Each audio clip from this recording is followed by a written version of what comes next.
What's up, guys? Welcome to Do Whiskey. I'm Jeff. This is a channel where I offer my thoughts and opinions on a specific whiskey. And if you stick around to the end, I'll be giving it a score as well. If that sounds interesting, hit subscribe down below. And with that out of the way, let's jump into our review. Today, we're looking at the Glenmorangie 14-year-old Quinta Ruban.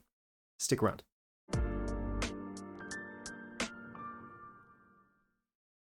Okay, so today we're looking at yet another Glenmorangie. I'm working my way through most of the affordable range right now, and today we've got a bottle that I've historically gotten on pretty well with. This one is the 14-year-old Quinta Ruban.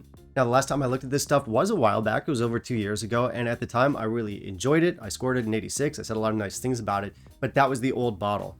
Glenmorangie rebranded earlier this year, and I don't know about this one. I recently looked at the 12-year-old De La Santa. That one did change with the rebrand, so we'll see if that's the case for this one.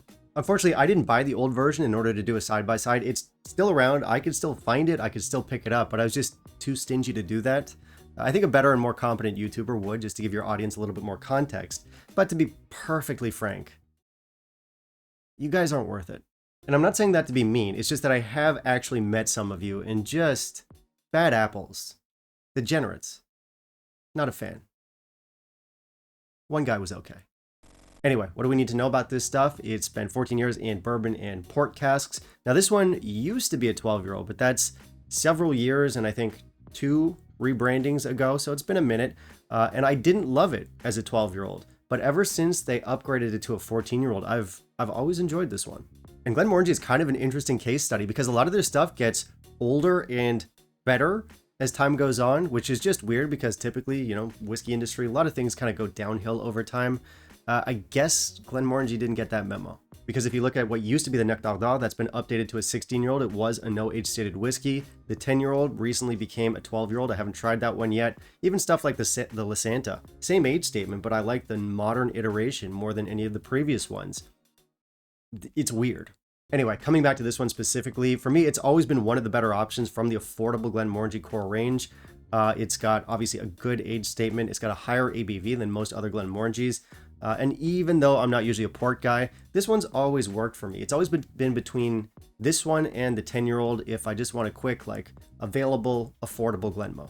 And yeah, I know the 10 is not an enthusiast whiskey. It's 40%, but it's cheap. It's available everywhere. It's got good flavors. It's unpretentious. I like this stuff. So for all the people down in my comment section that are like, oh, you're such a snob when it comes to ABVs. No, I'm not. Sure, I do prefer higher ABVs, but there are plenty of whiskeys with lower ABVs that I still enjoy. I mean, I'll literally drink anything. Way to not sound like an alcoholic. Point is, I like the 10 and I like this one. When I want something that's kind of lighter, more casual sipping experience, I'll turn to the 10. But if I want something that's maybe a little bit heavier, darker, got more intensity, this is the one I turn to. So the big question for today will be, is this as good as it used to be? Has it changed much? So let's find out. Let's not waste any more time. Let's jump into our review. In the meantime, if you'll kindly leave a like down below, that would be greatly appreciated. So for our ABV, this one comes in at 46%. It is probably, possibly, non-chill filter because you don't need that at 46%. Because I'm a charitable character, I'll assume that it isn't. Coloring, yes.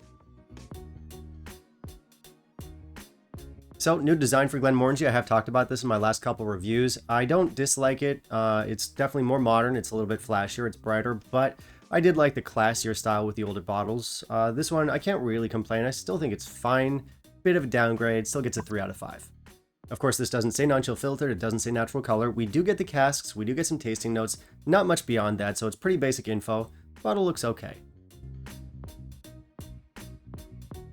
On the nose, we get a pretty dark and rich port influence. We get lots of spices. There's plenty of fruit in here, like lots of dark berries. There are also some kind of like foresty type notes here. There's oak in here, but there's also kind of like cedar or pine, something along those lines. It's also somewhat minty, kind of like mint tea. It's an interesting nose. On the palate and finish, this is full, it's sweet, it's somewhat creamy. Again, I get a lot of those foresty notes, so it's like oak, pine, cedar, oak moss. Hold on, does that mean you eat oak moss? Yeah, I do. Oak moss is healthy. It's good for your elbows. There's also some sweet rich berries in here. There's some milk chocolate. There's some milky coffee cappuccino type notes. There's plenty of orange and orange rind. There's plenty of spices in here like nutmeg and chili. And there's a good dose of oak. medium finish, very nice. Okay, so this is still very good stuff. What's interesting is that it's tough for me to tell how much this has changed, if at all, from the previous iteration. Like when I looked at the Lasanta 12 last week, the difference from the old one to the new one was pretty clear.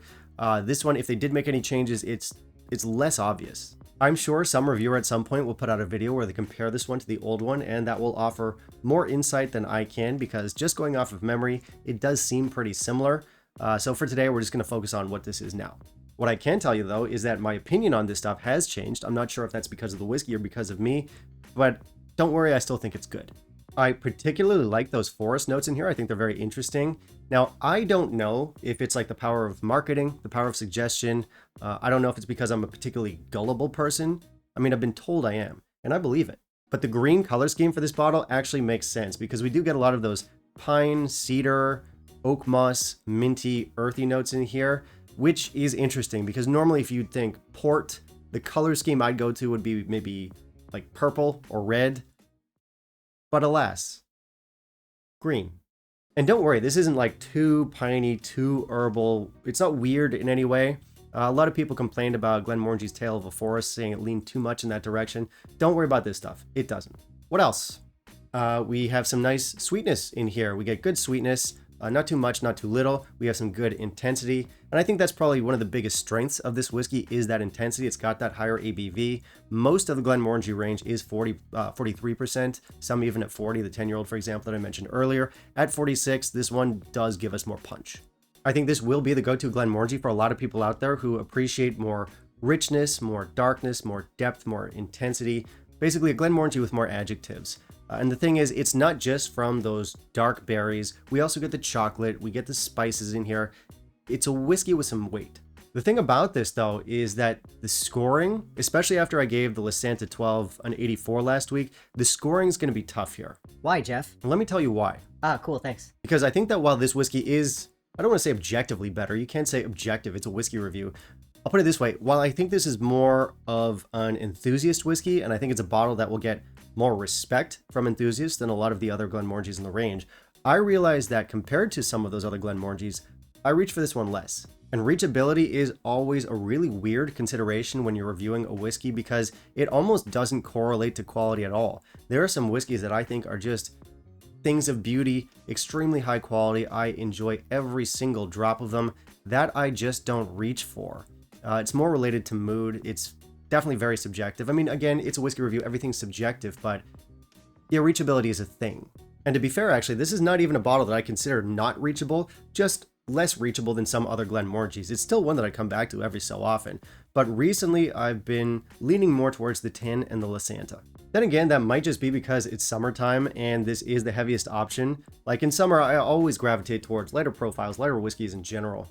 And especially like here in Taiwan, it's perpetually between 30 and 40 degrees with high humidity. So I don't know, maybe things will change in winter. Anyway, my point is that this is still a reachable whiskey, just somewhat less than some of the others, maybe seasonal, but I still think this is very good. I think it's very solid. It's a reliable and delicious whiskey. I'm going to land on 84 for score, which is the same as what I gave the Lasanta last week. Now, interestingly, I used to much prefer this over the Lasanta. I think quality-wise, it is more of an enthusiast whiskey, but I like the profiles of both, and yeah, I'm recommending both. It is something that you should check out, especially for the price, which obviously brings us to value. But before we jump into that, I do want to say a quick thank you to all my channel members, all my patrons.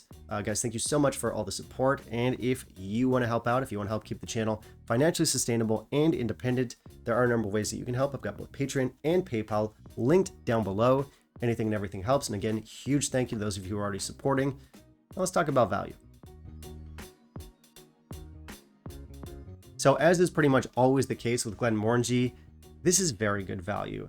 Listen, it is a 14-year-old whiskey at 46%. It is rich, full flavor, delicious, and unpretentious.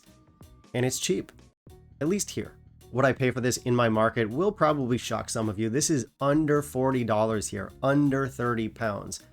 Absurd value. It's fantastic for the money. Obviously, I am in one of the world's cheapest markets. You guys likely will have to pay more than that, but I'll put it this way. In my market, at least, this is within the limits of what we would call entry-level pricing. So what you would pay for a quality 10-year-old or a quality 12-year-old. This one is a quality 14-year-old that's still within that price range. So extremely worth it, and yeah, very recommended. Okay, that's going to be it for me today, guys. Thank you very much for watching. As always, I've got both Patreon and PayPal down below, as I said earlier. And of course, I want to hear from you. So have you tried the new 14? Did you find any differences between this one and the old 14? Is it among your favorites in the line? What's your favorite Glenmorangie? All that jazz. You can let me know all of that down below. Also, you can let me know what you want to see me review down the line, and I will keep that in mind for my upcoming videos.